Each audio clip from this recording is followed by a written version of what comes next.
Mubigenda kwera wesa. Nenda kukumaliriza. Linda kama.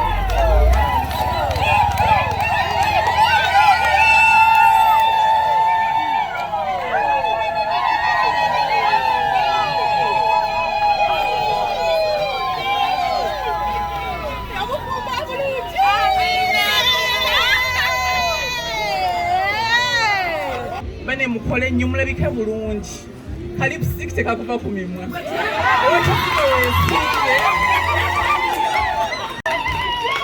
Ndi kubwangu nalongo ng'abagambye nga yomumanyi.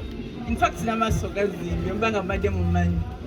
Sebaka bingi nga mumanyi ng'olina omukolo.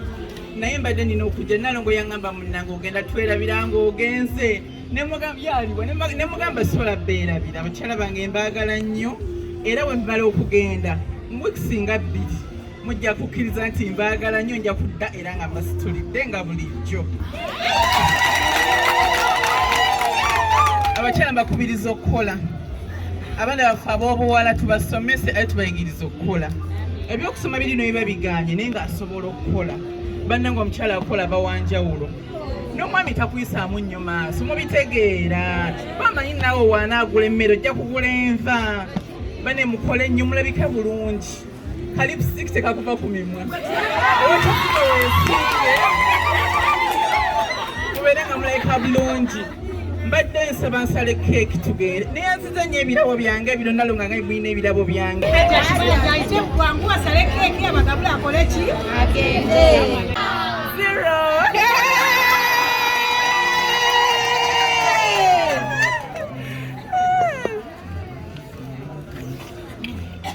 Aja kyagenda bagabula kuki?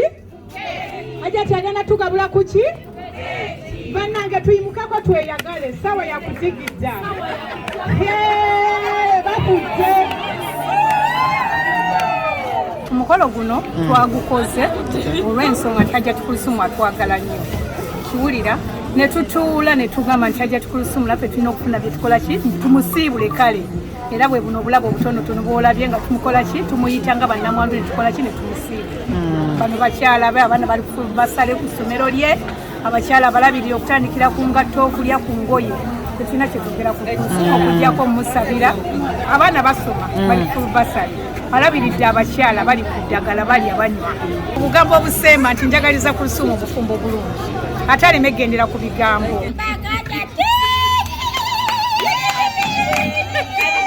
Mwana muwala Kuluthum so yampise mu butongole era yalabye nti no fomu kuba Kojja ab'ensonga kubanga in fact ekisanyusiza sirabyewo ko bantuntu na buli kimu kyonna era yatukutte ng'aba Kimbowa group. Actually yatuwadde sente nnyingi ddala ekintu kyaffe yakitaddemu mujje mulambika ensonga n'agamba nti no Kojja jangu mu butongole olabe nti no osobola okubeerawo so basenga already bali organized aba company yange aba Kimbowa group senga omumbejja nasolo nange kennyini ngaffe wendi tweteeseteese buli kimu kyonna era tuli mu kulaba nti nno buli kimu kyonna tugezaako okulaba ekyansanyusizza ku luno nti yagezezzaako okwagala kubanga yatubulidde biki byayagala nti obufumbo abukuumya atya okulaba nti nno tebubeeramu kuyuuga kubeera nti nasobola okusanyusa omusajja we okulaba buli kimu kyonna so tuli set na buli kimu kyonna twatuuse dda in fact zagenza okuwera saa 8 nga bwetuli ne tusooka ne tutuulako naye mu kisenge ekyenjawulo. Waliyo ekyenjawulo no basenga already ng'aba Kimbowa group kye tukola ekibaddewo ekyenjawulo ku luno yasoose ne mutuuza ne senga mu kisenge ekyenjawulo basooke boogere ng'abaana ab'obuwala na buli kimu kyonna ate oluvannyuma nange nga Kojja Kimbowa nkwatemu so essential yasoose yawedde bayisa 9 batudde naye eribeera ng'omunnyo yabatuula kwegamba buli kimu okwongera omugamba kati waliwo ensonga nnyingi nnyo nga bw'ogamba nti omusajja musanyusa ntya nkola ntya buli kimu kyonna bwe essential era kivula nti no bakikolera mu luumu byalujjudde mu luumu omuli obuliro linamugamba nti kino tekibula mu luumu ya mwana muwala mu luumu mbamu n'obuliro Jotuse. Ziba practical. Yes, okay, actually senga. In fact, kuluno basenga bazebana. olwokuba twakirabidde ddala nti nno ye nga ye olwokuba nti nno chairperson yateekateeka omukolo guno yatutuukirira ne tumusaba ne tumugamba nti tukoze tutya n'agezaako n'atugamba nti kojja gw'omanyi Kuluthum mwannyoko na buli kimu kyonna so namwetikidde basenga bana era okuva ku ssaawa nga 7 era nkubuulire omusajja we talitaga abantu bashuwarensi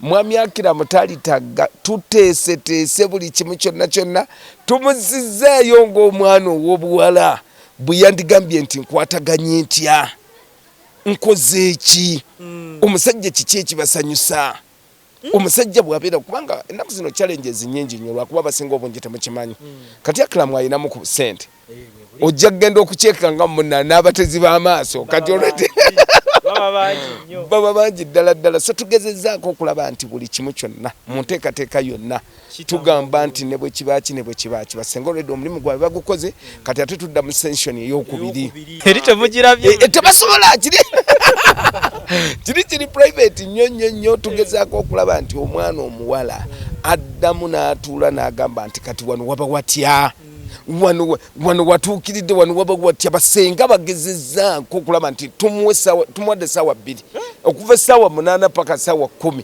bagezezzaako okulaba nga buli kimu kyonna bateeseteese buli kimu kati tugenda mu session ey'okubiri mutugenda okubeerera nti no tuli jeno naffe tubuulire ate kati olwo tuddamu ffe nti no kati ate abasajja baagala ki kati eyo session eba yange naye abasenga kubanga nange nyina byenjagala njagala mpulirenga nabyo bikola nnyo era tugenda kusomeseza ddala bulungi nnyo naye ng'ekisingidde ddala mu kino enteekateeka yonna olwaleero luno tugezezzaako okulaba nga omwana muwala Kuluthum tetumulekerayo kakodyo kasobola kutega Akram nga tewaliwo wayina kutaga ne bw'abaawa kimuwadde agende alobe muntu we buli kimu omanye package twagezezzaako okulabika nti no tuteekateeka omanyi kati ffe bwe batuyita tugezaako n'okulaba nti at least senga ajjayo ne package full package ey'abakyala nti okugamba nti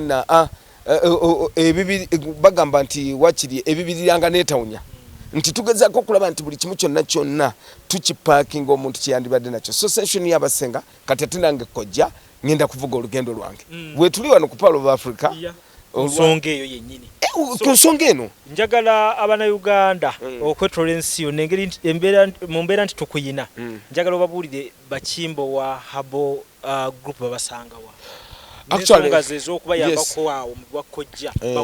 Kimbowa group one feba namba emu tubuulirira ku bridal showers tukola ensonga z'abakojja ne basenga kye tutegeeza nti n'omuntu bw'aba anafuyeemuko mu kisenge omuntu takyekakasa bulungi nnyo sex performance egenderedde mulimuko abantu abamu era kyevulaba nti nno ku bintu nga bino ffe toli tulaba ku buno bridal shower zino tubeera ku bridal shower ez'amaanyi omuntu gy'otuukiridde kati nga bw'olaba eno ya Dr. Kuluthum nga yo ffe tugiriko batuyita batulinyisa ne bagamba nti nno wano era bwe kiba kiremeredde so tusangibwawo Mengo ku Lubiri SS in fact opposite Lubiri SS era bw'oba oserengeta bw'oti ebipande byaffe oba obiraba bulungi nnyo n'endwadde zonna in fact tuli bakugu tulina badoctors tulina buli kimu kyonna endwadde zonna gy'owulira nti nno oyagala okubeera nti nno oyagadde naye Kojja Kimbowa tuzijjanjabe essimu yange eri 0758 45 93 5 yoba oyogera nange nyine Kojja Kimbowa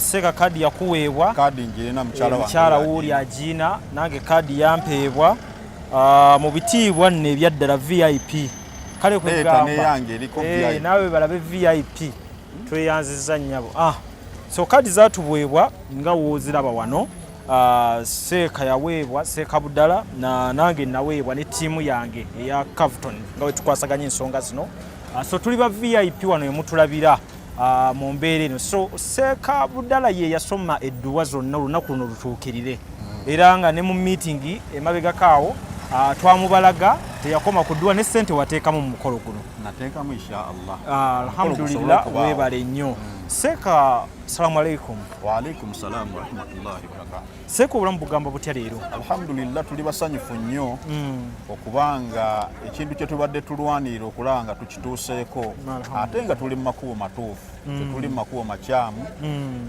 olunaku tubadde tulilinda naye tulutuuseeko lwe luno. Ababadde boogera nti biyinza okubanga kiwaani komedi tebijja kubaawo. Mu mateeka g'Obusiraamu omukyala bw'afiirwa bbaawe akkirizibwa okufuna omusajja omulala idda bweggwako naye idda yaggwako dda.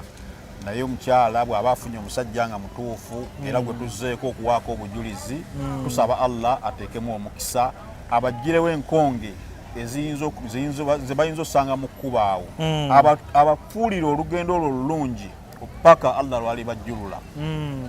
So omukyala Kuluthum twamulaba emabegako awo mu meeting ng'akwanjulanga seeka mubeereddewo mu dduwa omusomedde edduwa ez'enjawulo. Kuluthum guno gwe mulundi gwali badde nga gwakusatu nzize nga nzize mu ssanyu yatandika nga jakaaba ne musomera edduwa yasooka ne muwulira ne byalina okusoma n'abeera mugumu era embeera yonna neetambula bulungi. Bwe yalangirira nti agenda kwanjula ne tubeerawo mu mukolo gwe ne tuteekamu naffe amaanyi gaffe okulaba nga omukolo gubeerawo. Mabegakawo twakulaba ne ku RAP ng'omukolo gwe tegunnabaawo era embeera yali yeemu nga yetulabye yaja ati kiki okolagana n'abaserebu. Kati ate omuwala oyo gwe bayita nze muyita Remi.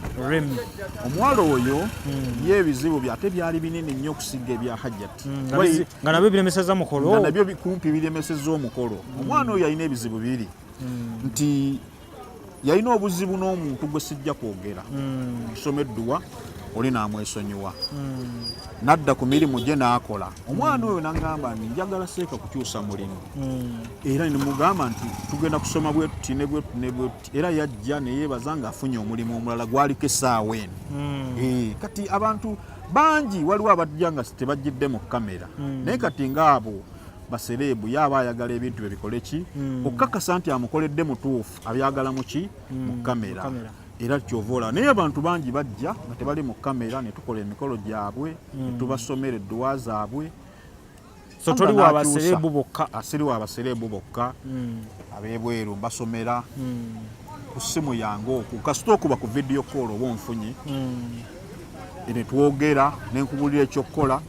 Allah n'akyusa kuba nze sinze Katonda wabula nze nsoma busobi ne negayira Allah n'abeera ng'akyusa ku ekyo ky'oboyagala. So mu mbeera eno ayongera okubuulira abantu ebikukwatako. Amannya gange nze Sheikh Abdallah Kivumbi nsangibwa Naluvule. Ki ekiddako kati nti omukolo omaze okugusabira? Ebintu bino abantu abamu babirabanga ebyokusaaga naye ffe twajja mu bintu bino nga tuzze kusoomooza abantu abamu nti tusomera abantu edduwa etuufu ne bakola emirimu gyabwe ne giba nga giyitamu. Omuntu yenna bw'ajja ewange ayinza okuba tajjidde ku mbaga naye kyabajjiddeko kyetukola ki ensonga endala yonna tuba tusomerako Allah n'akyusa mu mbeera eyo okulaba ng'afuna kyakola ki kyayagala. Kale yeyo embeera tuli mu vibe ya mukolo nga ye mutulaba wano tumaze okuba nga tutuuka ku location abasajja abakyala n'abaami bonna banyumye. Kino kitegeeza kikubunjibwa abantu sofa bwe twakalaba.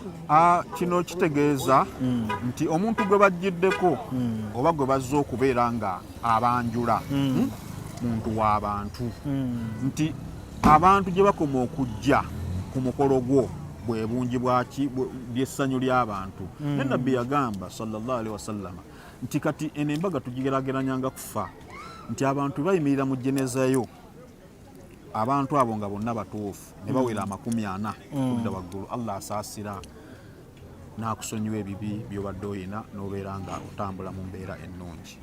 Kati omukolo gw'embaga guno gegimu ku mikolo gye tulina esatu egibeerawo. Ogusooka guba gwa kuzaalibwa, oguddako ebambaga eno eya bulijjo n'ogera n'oyanjula, ogusembayo geba yakufa. Naye wakati awo omukolo guno ogw'embaga gwe gusinga okunyumira abantu nti guleeta buli muntu yenna. Buli ogw'okuzaalibwa maama we asobola okugamba nti ogundi oyo mutya simuwa mwana wange. Naye guno ogw'embaga omubi n'omulungi bonna bakola ki? Bajja ne balaba abadde alina ennugu n'emuva ku ki? Ku mutima.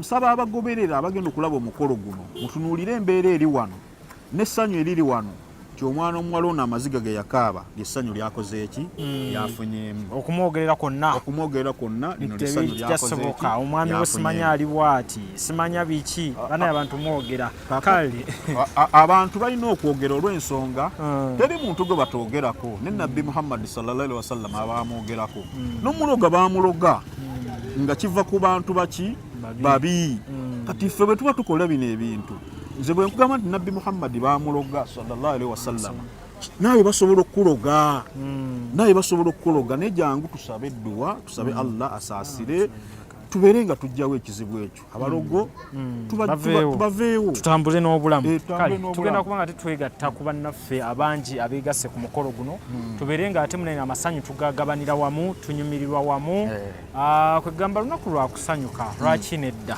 lwa kusanyuka era njagala abali mu mukolo guno mwenna tusanyukire wamu omukolo gugende bulungi nsaba Allah atuteeke mu kkubo eggolokofu atuggirewo enkonga ezimu obubi obuli mu lunaku lwa leero atuwe bulungi bwokka buli abazze bonna ku mukolo guno buli avaawo aveewo ng'avuddewo na ssanyu n'ababi abazze ku mukolo ababi be tusinga okwagala bajje balabe ekikola ekiri wano bave wano nga obusungu bwabwe babujje ku mitima ng'oli agenze bufumbo nga Allahumma amin. Abaana bali eyo banoonya mpapula tuzibawa tubasomereddwa ne bafuna empapula tubasomereddwa ne bafuna emirimu tubasomereddwa ne bafuna ebizibu ebibaliko ne bibaggwako abaana bali eyo abasajja babaddukako dda tusomereddwa abasajja ne baddiŋŋana abaana bali eyo nga omwana yagaana tasobola kuzaala ngamba olubuto lwagaana naye nga gyali nze mmanyi obuzibu bwalimu nze nsoma busomeddwa Allah n'amuwa olubuto. Assalamu alaikum warahmatullahi wabarakatuh. Si yaffe ya Kuluthum mukyala wange Dr. bana yamunde nsonyi mpola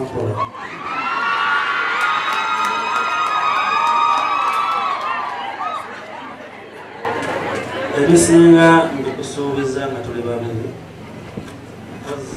wano mu lujjudde kyengenda okukusuubiza kiri kimu era nga nakyo siba nkikusuubiza mukwano ensonga z'omukwano oba okufuna omukwano ogwannamaddala kizibu nnyo naye okugumenya n'akataayi tekayita so omukwano nkusuubiza ekintu kimu byonna tujja biyitamu naye ngenda kubeerawo kumusina gye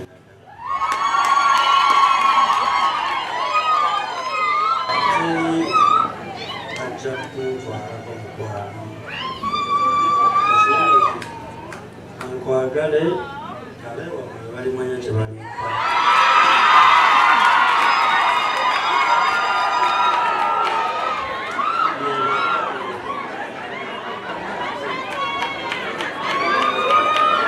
tugenda kulira bigambo bya dokita ngaddamu eri omwami okusinzira ku byamugambye.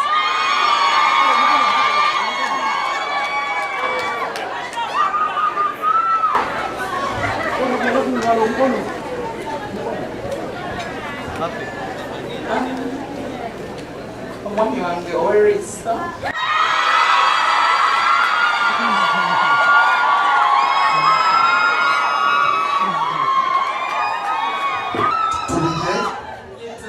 akkiriza agambye nti tulirye olwete omwana w'obuwala nga kkulu nga takusaze omanyi enjawulo eri wakati w'obwavu n'obugagga njereza njogera ati nze obwedda nkuyita dati naye kati Kuluthum amanyidde ebyesente akwekera tati